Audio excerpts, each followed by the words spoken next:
November বিপ্লবের সময়। এখন পিনাকি আর ইলিয়াস ভিডিও বানাবে আর সেনাবাহিনীর জুনিয়র অফিসার আর সৈনিকদের আহ্বান জানাবে।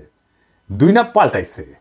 বাংলাদেশের মানুষ রক্ত দিয়া বিজয় ছিনায় আনছে, সেই মানুষ ঘরে ফিরে গেছে সত্য, কিন্তু জুলাই বিপ্লবের ক্ষত সারে নাই, বুকের আগুন নেভে নাই। এই অগ্নিগর্ভ অবস্থায় জরুরি অবস্থা বা কু হান্দায় দেবে তেল ছাড়া, যেন এরপর কখনোই আর কু অভ্যাসের কথা কারো মাথাতে না আসে।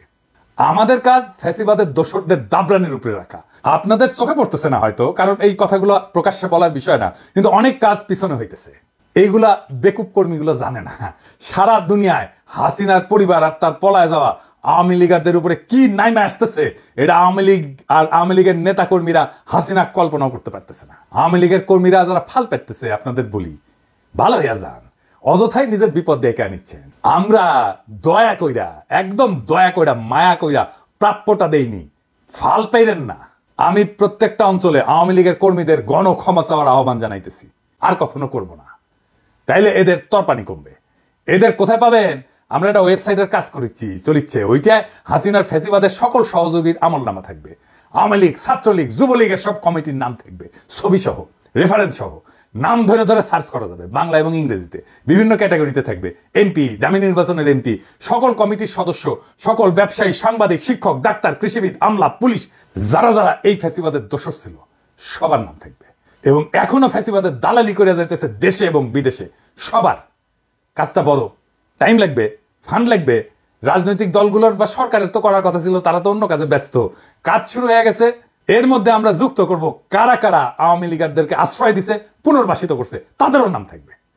এইবার পার্বত্য চট্টগ্রাম বিষয়ে আরো একটা জিনিস বাদ পড়েছিল, সেটা আলাপ করি, আসেন।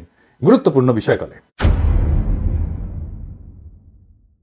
পার্বত্য চট্টগ্রামে শুধু ভালো প্রশাসনিক অফিসার পাঠাতে হবে তা কিন্তু না, আমি শুধু তাই বলিনি। তার সাথে ভালো শিক্ষক পাঠাইতে হবে, ভালো ডাক্তার পাঠাইতে হবে, ভালো সামাজিক কর্মী পাঠাইতে হবে। ওইখানে পার্বত্য অঞ্চলে বিকেএসপির মতো কয়েকটা প্রতিষ্ঠান তৈরি করতে হবে।